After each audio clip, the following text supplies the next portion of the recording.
नमस्कार, आप देख रहे हैं टाइमलाइन न्यूज़ हिंदी और इस समय हम आए हुए हैं जनपद बरेली के विकास क्षेत्र क्यारा के प्राथमिक विद्यालय सिरसा में। और यहाँ इस विद्यालय में आज संकुल बैठक का आयोजन किया जाना है जो कि चनेटी न्याय पंचायत के अंतर्गत है। और इस संकुल बैठक में जो भी चनेटी न्याय पंचायत के प्राथमिक विद्यालय, पूर्व माध्यमिक विद्यालय हैं, वहाँ के शिक्षक आए हुए हैं और शिक्षा में किस तरह से और अच्छा सुधार लाया जा सकता है और शिक्षक अपने किस तरह से सुझाव देते हैं वो इस मीटिंग में बताते हैं यहाँ शिक्षकों को। और इसके साथ ही किस तरह से वो प्रयास कर रहे हैं वो प्रयास भी इस मीटिंग में दिखाते हैं ताकि उससे और शिक्षक भी प्रेरणा ले सकें। हम प्रियंका डंडरियाल है। मैंने क्लास 5th का जो मैथ्स में टॉपिक है ज्योमेट्री, उसमें एंगल्स पे बेस्ड ये TLM बनाया है। और इसका लर्निंग आउटकम ये है कि जो बच्चे हैं वो विभिन्न कोण बनाते हैं और उनमें अंतर भी करते हैं। इसमें ये अलग अलग तरीके के जो कोणों के प्रकार हैं, समकोण, अधिक कोण, न्यून कोण, सरल कोण और वृत्त कोण दिया है। और इसमें ये बच्चे बना के इसमें देख भी सकते हैं कि 90 डिग्री का ये समकोण है, कंपेयर करके वो इसमें दोनों मतलब सारे कोणों में भेद करके बता भी सकते हैं कि ये उनसे हम इनसे इसमें बनवा भी सकते हैं कि ये 120 डिग्री का एंगल है तो ये इसमें से कैसा होगा, तो वो इससे कंपेयर करके बताएंगे कि ये अधिक कोण है या ये रिज कोण है, इस टाइप से। योजना है पाठ्य योजना। तो बच्चों को हम अगर कोई भी चैप्टर पढ़ाना है तो पहले हम उसका प्रिपरेशन करते हैं और हम बच्चों को किस तरीके से पढ़ाना है वो पहले ही हम डिसाइड कर लेते हैं। उसमें हम बहुत सारी चीज़ों का ध्यान रखना पड़ता है कि बच्चे जो हम चैप्टर पढ़ा रहे हैं उसकी बेसिक बातों को समझ पाएँ और उससे रिलेटेड वो हमसे कोई भी क्वेश्चन कर पाएँ। तो उसके लिए हम ऐसा कर सकते हैं कि जैसे प्रस्तावना दे रहे हैं तो पहले को बच्चों को हम उनको बताएंगे कि जिस चैप्टर को हम पढ़ा रहे हैं तो उसके बारे में उनको कि ये चैप्टर हमने पढ़ाना है आपको, और फिर उसके बाद उनको हम पूर्व ज्ञान से जोड़ने की कोशिश करेंगे कि बच्चा जो है जो उसके बारे में थोड़ा बहुत पहले जानता है और जो हम बता रहे हैं उससे रिलेट कर पाए। जैसे कोई भी पार्ट है हमारा उसी के अकॉर्डिंग हम उसको बताते हैं। जैसे हम पर्यावरण का भी अगर पढ़ा रहे हैं तो पर्यावरण से संबंधित पहले उनसे हम बच्चे से प्रश्न करेंगे कि पर्यावरण के बारे में वो क्या जानते हैं, बेसिक चीज़ें क्या हैं और वो जिस पर्यावरण में रह रहे हैं तो उसमें किस प्रकार की चीज़ें हैं।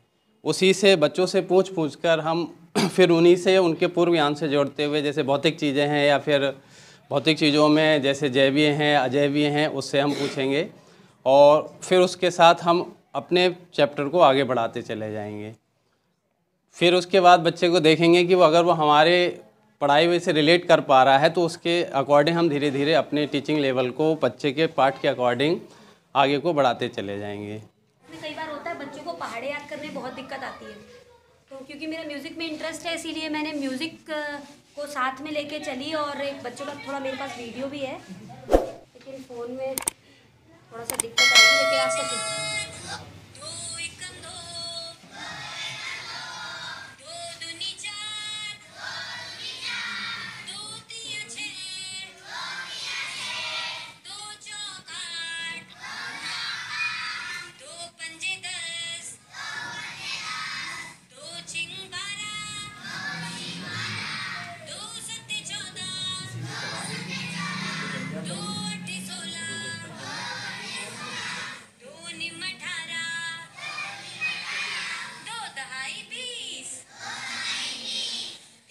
इस तरीके से मैंने पहाड़े जब याद कराने स्टार्ट करे तो जो बच्चे बिल्कुल भी कभी उनको 2 का पहाड़ा याद नहीं होता था, उन्हें अब 2 और 3 का पहाड़ा बहुत आसानी से ट्विनिंग में याद हो गया है।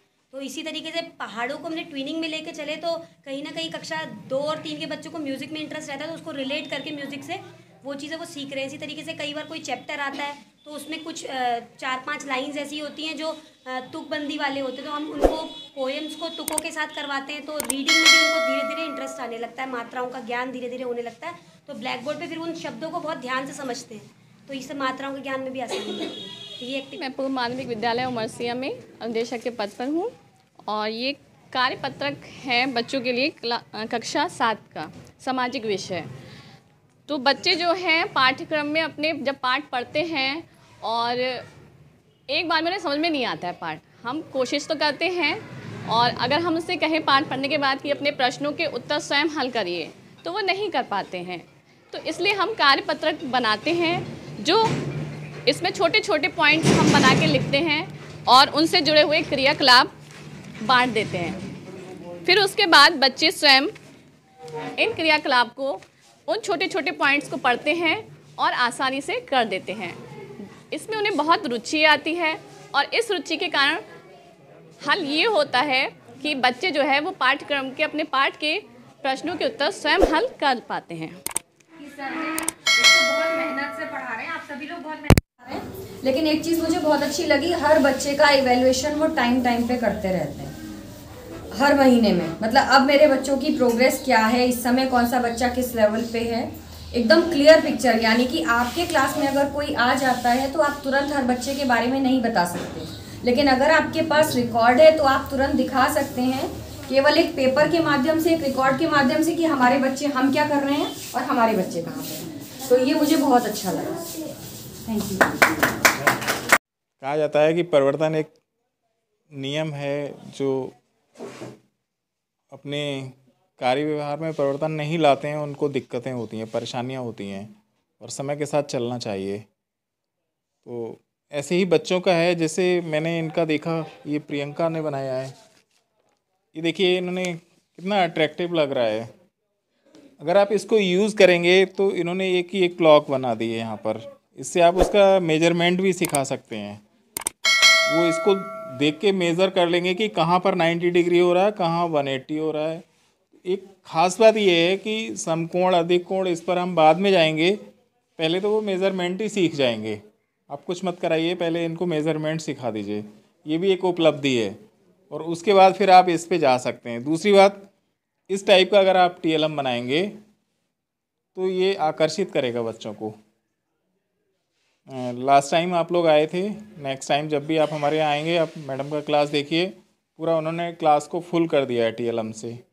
कोई भी बाहर का व्यक्ति आता है, वो देखता है तो उसको लगता है कि हाँ अट्रैक्टिव माहौल है। एक एनवायरनमेंट भी बहुत मायने रखता है। ऐसे ही स्कूल का टीचर्स से अगर आप अपेक्षा करते हैं कि वो अपना 100% दें, तो उसके लिए एक एनवायरनमेंट भी देना होता है। ऐसे ही बच्चों के साथ भी है, जब हम अपेक्षा करते हैं कि हमें एनवायरनमेंट चाहिए, तो फिर उनको भी चाहिए। वो तो हमसे भी छोटे हैं, ना समझ हैं, हम तो एडजस्टमेंट कर भी लेंगे। तो एक आप बढ़िया सा एनवायरनमेंट दीजिए। और मुझे लग रहा है, मैंने तो ऑलमोस्ट 3 साल हो गए मुझे देखे हुए सारे स्कूलों को, तो 3 साल पहले भी काफ़ी अच्छा काम कर रहे थे स्कूल्स। और सृष्टि का स्कूल मैंने देखा है, बहुत अच्छे इनोवेटिव आइडियाज़ के साथ ये पढ़ाती हैं।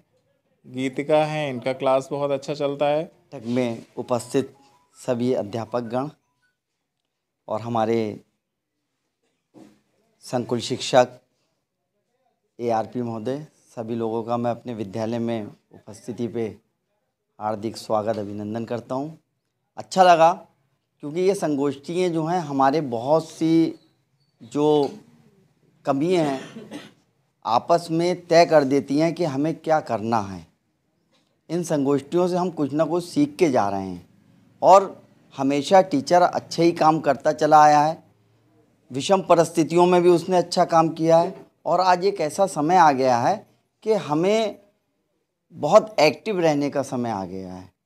अगर हम उस धारा के प्रवाह को उसके साथ में नहीं चलते हैं, तो हमें किनारे पे खड़े होते हुए एक अजीब सा महसूस होता है। हम अलग खड़े हो जाएंगे, हमें महसूस होगा कि हम सब कुछ जानते हुए थोड़ा सा प्रयास आप करेंगे तो मैं समझता हूँ बहुत अच्छा हो जाता है। 1 से लेकर 5 तक की शिक्षण योजनाएं, अक्सर जब हम पर्यवेक्षण के लिए जाते हैं तो टीचर्स पूछते हैं कि हम टीचिंग प्लान बनाएं, तो टीचिंग प्लान आपको अलग से बनाने की ज़रूरत नहीं है। कक्षा 1 से लेकर 5 तक आपके पास टीचिंग प्लान्स ऑलरेडी हैं। संदर्शिका में जो प्लान्स हैं उसी को आपको फॉलो करना है। दूसरी बात ये, इस चीज़ में कंफ्यूज मत होइए कि टीचिंग प्लान्स जो संदर्शिका से प्लान आ रहे हैं हमारे पास, जैसे 16वां वीक आ रहा है हमारे पास, 16th वीक आ रहा है, तो हमें उसी को फॉलो करना है, ऐसा ज़रूरी नहीं है। जिस भी वीक पर आप चल रहे हैं, बस आपको ये ध्यान रखना है कि आपके मेजॉरिटी ऑफ स्टूडेंट्स उस वीक पर होने चाहिए। यानी कि अगर आप 4th वीक पर भी हैं तब भी परेशान मत होइए, बस बच्चों को सही से सॉलिड हमें पढ़ाते हुए लेकर के चलना है। दूसरा, 4th 5th की जो हमारी ट्रेनिंग हुई थी FLN की, 4th 5th का हम निर्देशिका के अकॉर्डिंग ही चलेंगे। उसमें भी हमारा रेमेडियल टीचिंग प्लान है, उसके अकॉर्डिंग जो शिक्षण योजनाएं हैं उसी के अकॉर्डिंग ही चलेगा। 6 से लेके 8 तक हमें ज़रूर प्लान बनाने की आवश्यकता पड़ेगी, तो उसमें हमें प्लान वाइज ही चलना पड़ेगा। ये आप लोग मुझसे ज़्यादा बेहतर जानते हैं कि प्लान बना करके हम कोई भी काम बहुत ही अच्छे ढंग से कर सकते हैं, बजाय इसके कि एट रैंडम हम क्लास में जा रहे हैं, तुरंत हमने सेलेक्ट किया कि बच्चों को जोड़ सिखाना है, हमने कुछ सवाल ब्लैक बोर्ड पे लिख दिए और जोड़ सिखाना शुरू कर दिया। उसके बजाय अगर हम प्लान करके जाते हैं, किसी TLM के यूज़ करके उसको सिखाते हैं या किसी एक्टिविटी के यूज़ से सिखाते हैं, तो शायद ज़्यादा इफ़ेक्टिव रहता है। एक बार पर्यवेक्षण में मैंने देखा भी कि जैसे हम किसी क्लास का अनुश्रवण कर रहे थे तो टीचर्स ने पढ़ाया वहाँ पर, लेकिन उसके थोड़ी देर बाद उनको ये याद आया, अरे इससे रिलेटेड तो मेरे पास एक और TLM था। ये स्थिति तब आती है जब हम प्री प्लान नहीं होते हैं, तो प्लानिंग यहाँ पर बहुत ज़्यादा ज़रूरी है। दूसरी बात, आपके यहाँ लाइब्रेरी, अभी रीडिंग कैंपेन भी हमारे यहाँ चल रहा था, तो उसको प्लीज़ रीडिंग पर फोकस ज़रूर करें। आपको पता है कि रीडिंग के माध्यम से बच्चा बहुत जल्दी सीखता है। जैसे बच्चा अटक अटक के पढ़ रहा है, तो अगर वो ज़्यादा रीडिंग करेगा, अभ्यास से जो है वो ज़्यादा अच्छे से सीखेगा। भाषा में अगर आप लोगों ने ट्रेनिंग की हो संतुलित साक्षरता की, संतुलित जो हमारी शिक्षण पद्धति है, किस तरह से भाषा में टीचिंग की जाए। हम लोग कहते हैं कि पहले वर्ण सिखाते हैं, फिर शब्द सिखाते हैं, फिर वाक्य सिखाते हैं, लेकिन वास्तव में जो प्लान आया है संदर्शिका का वो बहुत अच्छा है, बहुत अच्छा है अगर हम उसे फॉलो करें। क्योंकि हम पुरानी चीज़ के यूज़ हो जाते हैं तो हमें वो कंफर्टेबल लगने लगती है, लेकिन अगर हम उस नई चीज़ को देखेंगे तो धीरे धीरे आपको लगेगा कि कहीं कुछ नया है लेकिन वो अच्छा है। क्योंकि भाषा सिखाते समय अगर आप वर्ण सिखा रहे हैं लेकिन वर्ण की समझ भी साथ साथ डेवलप कर रहे हैं, अगर आपने क से कमल बताया है, आपने ध्वनि सिखाई क की, उसके साथ आपने और सारे शब्द पूछे, बताओ इस ध्वनि से और कौन से शब्द होते हैं, तो इस तरह से बच्चे की समझ भी विकसित होती है। ठीक उसी तरह जब आप कहानी पढ़ने को कहते हैं, उससे पहले आप बच्चों को कहानियाँ सुनाइए, तो उन्हें ज़्यादा मतलब कहानी वो सुनेंगे तो समझेंगे, यानी कि वो समझ के साथ कहानी को सुनेंगे, यहाँ से उनकी समझ डेवलप होना शुरू होती है। और फिर जब वो कहानी पढ़ते हैं तब वो समझ के साथ पढ़ पाते हैं। वरना जब हम क्लास में देखते हैं और पढ़वा के देखते हैं, बच्चा पढ़ तो देता है लेकिन बाद में उससे क्वेश्चंस पूछिए तो वो नहीं बता पाता है। तो इसका सही सीक्वेंस यही है कि हम साथ में ही उसकी समझ डेवलप करते हुए चलें। तो इसमें हमारी लाइब्रेरी बहुत हेल्पफुल रहेगी। और जो हमारी जूनियर क्लासेस हैं उसमें साइंस लैब का यूज़ करिए। मैंने देखा है ज़्यादातर स्कूल्स में साइंस लैब बना दी गई है, उसमें जो उपकरण हैं वो वैसे ही पड़े हुए हैं, वो यूज़ नहीं आ रहे हैं, या जो एक बार हमने बनवा दिए उनके वर्किंग मॉडल्स या मॉडल्स वो एज इट इज़ पड़े हैं। तो इस तरीके से प्लीज़ मत करिए, उसे और अपग्रेड करते रहिए धीरे धीरे। PTM आपकी हर महीने होगी। उसके अलावा दीक्षा की जो ट्रेनिंग्स हैं वो आप लोग 18 तक सभी लोग प्लीज़ कंप्लीट कर लीजिए, क्योंकि आप लोग देख रहे हैं कि उस पर थोड़ी सी सख्ती है और बहुत अच्छी ट्रेनिंग्स हैं वो। अगर आप ध्यान से करेंगे तो उससे बहुत कुछ सीखने को मिल रहा है। मैं खुद कर रही हूँ उन ट्रेनिंग्स को, अच्छी ट्रेनिंग्स हैं, उनको अपनी समय से कंप्लीट कर लीजिए।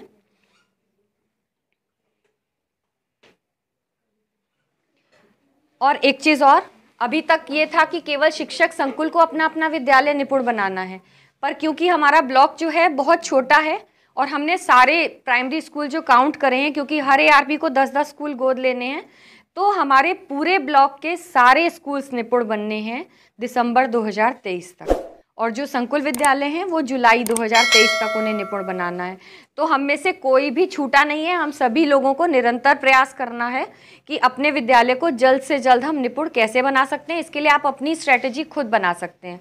ये ज़रूरी नहीं है कि हम दूसरों से पूछें कि आप कैसे कर रहे हैं, आप कैसे कर रहे हैं। आप ज़्यादा बेहतर जानते हैं कि आपकी परिस्थितियाँ क्या हैं, आपके बच्चे किस लेवल पे हैं और आप कितने टाइम में किस तरह से अपने विद्यालय को निपुण बना पाएंगे। स्कूलों ने उन्हें सिक्योर कर लिया है, किसी ने पॉली कवर करके किया है, किसी ने पीछे से गत्ता चिपका के किया है, और लेकिन कहीं कहीं विद्यालय में वो एज इट इज चिपके हुए हैं और वो अपनी जगह से ऊपर चिपके हैं।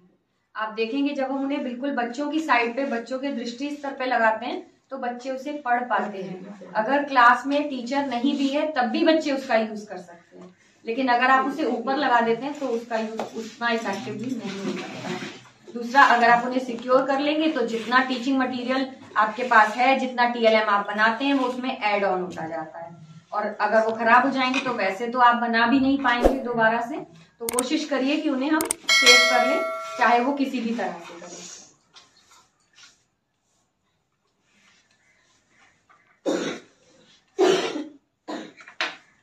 एक चीज और इसी में लास्ट में कहना चाहूंगी, ये तो हमारे सारे पॉइंट्स थे जो हमें करने हैं।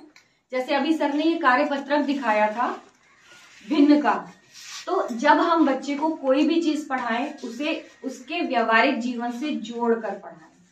जैसे अभी मैं एक स्कूल में गई थी, वहां मैंने भिन्न पढ़ा रही थी मैम, तो बच्चों से पूछा कि भिन्न क्या होता है। बच्चों को नहीं पता है कि भिन्न क्या होता है। हमने पढ़ा तो दिया, भिन्न जोड़ घटाना सिखा दिया, सब कुछ बता दिया, लेकिन वास्तव में भिन्न का क्या यूज है, कहाँ हमारे डेली लाइफ में यूज होता है, ये बच्चा नहीं जानता। और जब ये बात नहीं जानता तो वो पढ़ाई को कभी भी अपने दैनिक जीवन से नहीं जोड़ पाता है। वो ये समझता है जो क्लासरूम में पढ़ाया जा रहा है दैट इज समथिंग डिफरेंट, और जो मेरी लाइफ में हो रहा है वो कुछ अलग है। तो हम कोशिश ये करें कि उसके दैनिक जीवन से जोड़ कर पढ़ाएं कि भिन्न कहाँ यूज हो रहा है या जो भी हम पढ़ा रहे हैं वो कहाँ यूज हो रहा है। थैंक यू आप सभी लोग।